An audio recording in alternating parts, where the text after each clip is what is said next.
You must understand this. So one thing is, you have not seen the world. You have only seen it the way it's reflected in the mirror of your mind. Yes? You're not seeing the world as it is. You're seeing it in the mirror of the human mind as it is distorted in a particular way. If you were a grasshopper, you would be seeing the world very differently. If you were some other creature, you would be seeing the world very differently.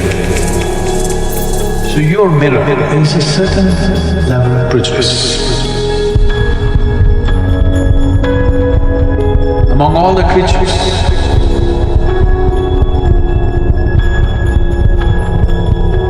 what evolution needs is, on one level, your mirror is fairly more plain compared to the mirrors that other creatures hold in their mind. Suppose there is a tiger here, I'm talking about animal. If there was a tiger here, he looks like this. Dinner, breakfast, lunch. He can't think beyond that. Because his mirror is like that. The mirror of his mind shows him only food.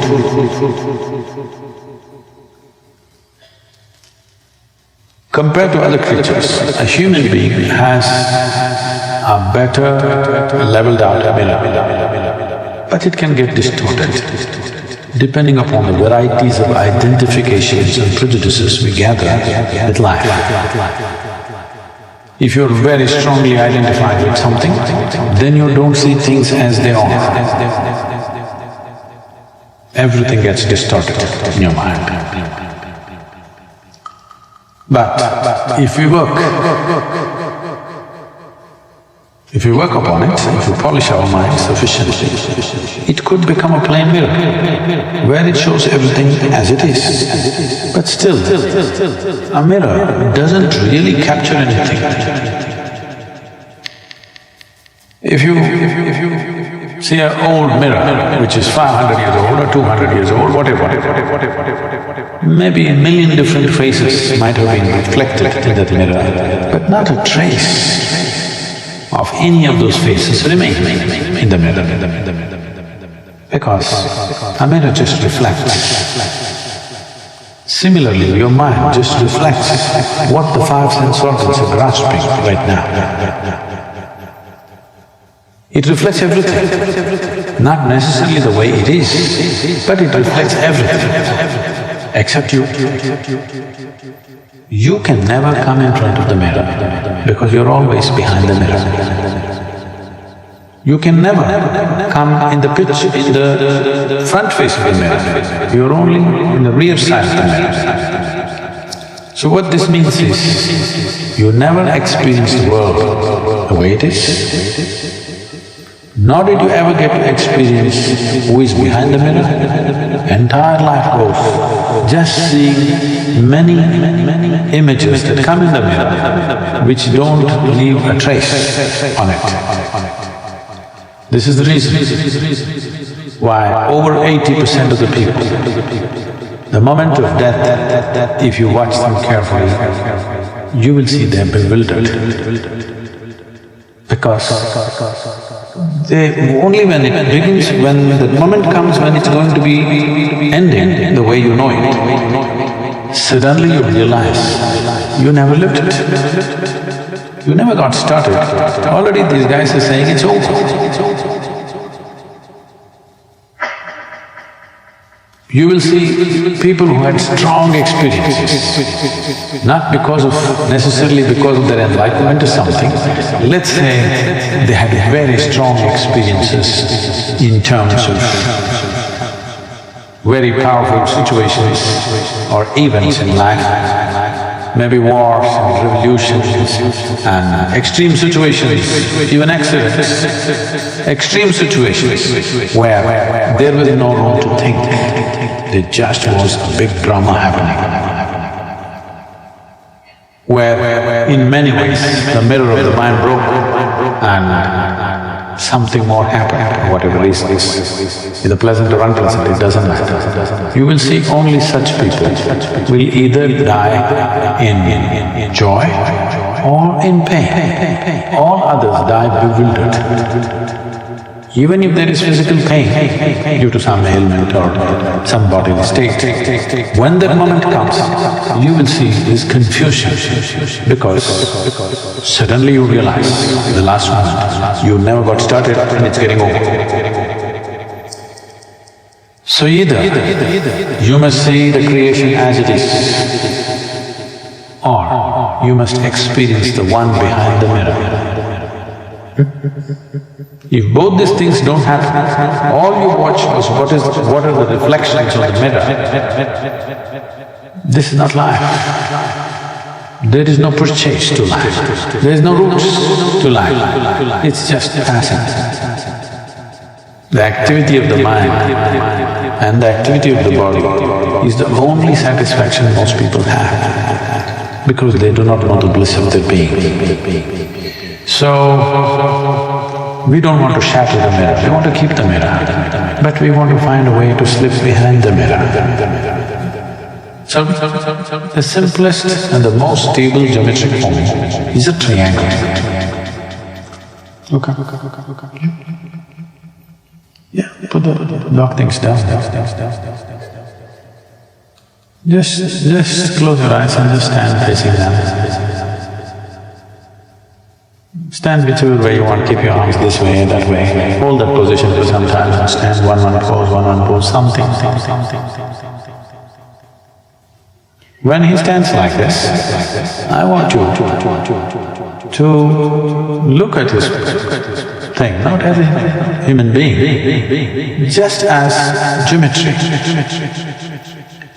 Just at least start seeing how many triangles in this. Stand some other way.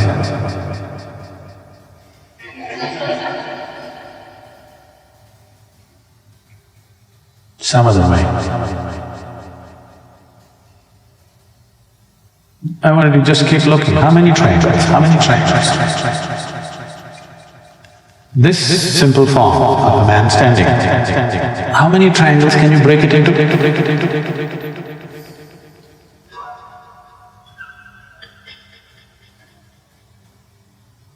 So if you're seeing 3, 4, 5 triangles, try to make it into 25. If you're seeing 25, try to make it into 50. If you're seeing 50, try to make it into 500. Like this, make it into more and more and more. Let me see.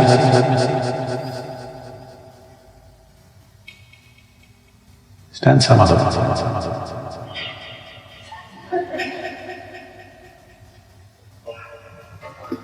Just stand bending some other way. At least one on his sleeve you can see for sure. Okay. Now. Thank you.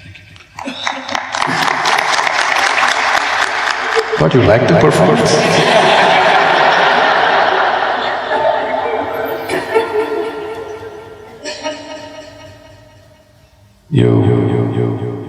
You must understand that the most fundamental form of geometry is a triangle, and it's the most stable form. All chakras are triangles. Everything, inside everything, fundamentally you can break it down into a triangle, every shape and every form. The more distinctly you can cover a certain space when you see this body. If you can fill every millimeter with a triangle, you're beginning to understand the geometry of that particular form.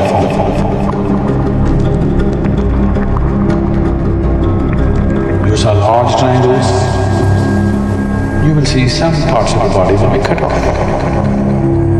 Yes. If I make this body 3 triangles or 5 triangles, some parts will be cut off, it can't be included. And some empty spaces where there is nothing will be inside. So if I have to make this completely occupied by triangle, I will have to make it into 10 million triangles. It will need that much attention to be able to break this into millions of triangles. If you break it down like this one need not do as technically as I'm saying, but in some way, only if this happens, will you have a vivid imagination that when you imagine something, it's as real as real. This you're doing better when you're asleep than when you're awake.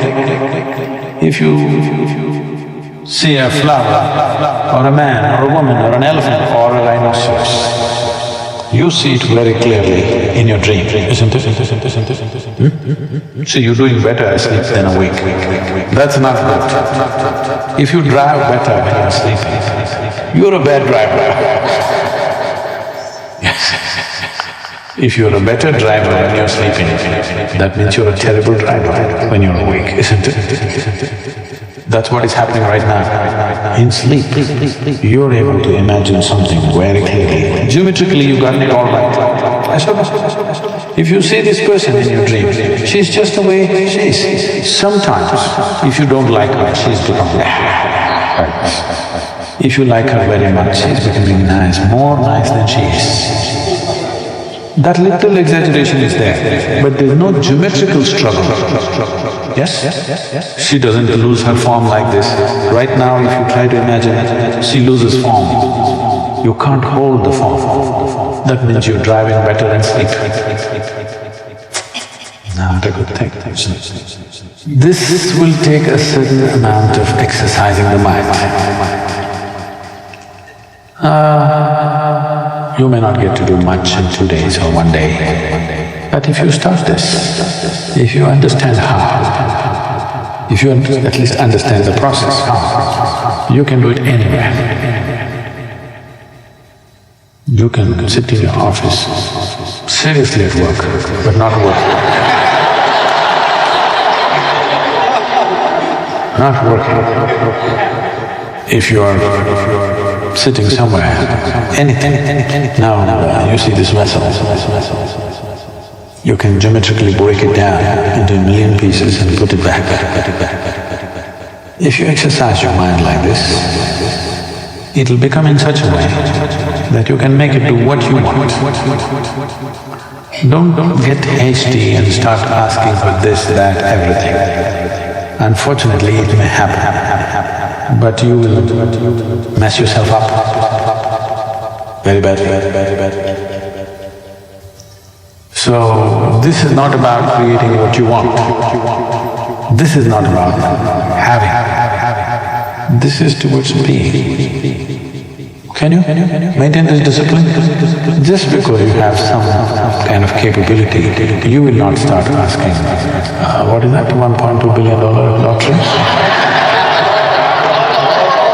What? Rollerball. Powerball. So Powerball.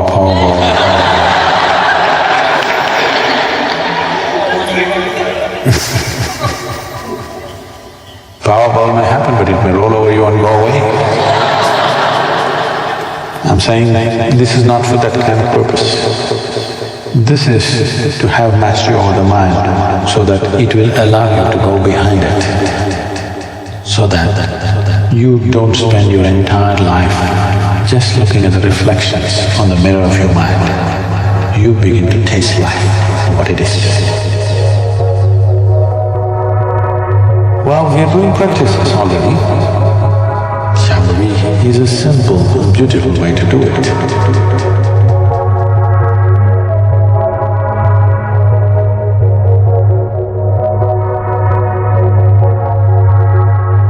But I'm sure many of you are not able to stay there. But if we really want to just be there all the time, then a little mastery over the mind will do good. But the moment you have little capability, if you think you want to heal people, your friend has cancer, I will undo the cancer and put it back. You may be able to, but you will be a disaster for yourself and for the world. because this is not to be used like that. This is not in that direction at all. This is just to give you an access to something more than your mind in your life. Right now, it's all this bloody stupid mind, that's all you have experiencing. Thought and emotion, thought and emotion, thought and emotion. These are just images on the mirror, has no significance, has no depth, it's two-dimensional. Just a reflection. Entire life is going, seeing the reflections of life. Not good way to spend life, isn't it? So, this is not another trick that you exercise in the world. This is something that you do within yourself so that you are able to slip behind the mind. You have enough mastery over the thing. If you focus, it'll open up holes and one can go. Well, those of you who have easier way to do, you must be popping some pills and stuff to do it. It may happen. That's the biggest problem. It may happen sometimes, but then you can't fix the hole in your mind after that. That's the only problem. Here it's not like that. You become so fine, you pass through the mind. Even the mind doesn't know you pass through. To keep it so subtle, it needs lots of work. I started very early. I started when I was 3.5, 4 years of age. It took hours and hours and hours of focus. I don't know how much your life is worth. Pay that much attention. If you think it's worth 1 minute, 1 minute. If you think it's 1 hour, 1 hour. If you think it's worth 24 hours, 24 hours, whatever you see. One who's only watching the reflections of his mind, nothing will change. Punarapi jananam, punarapi maranam. Endless cycles will go on, but nothing will change because nothing changes on the mirror. Whose face is being reflected right now will not change the quality of the mirror in any way. Who is behind the mirror? If we know who is behind the mirror, then we can change everything. Then we can even make the mirror turn around and turn inward completely.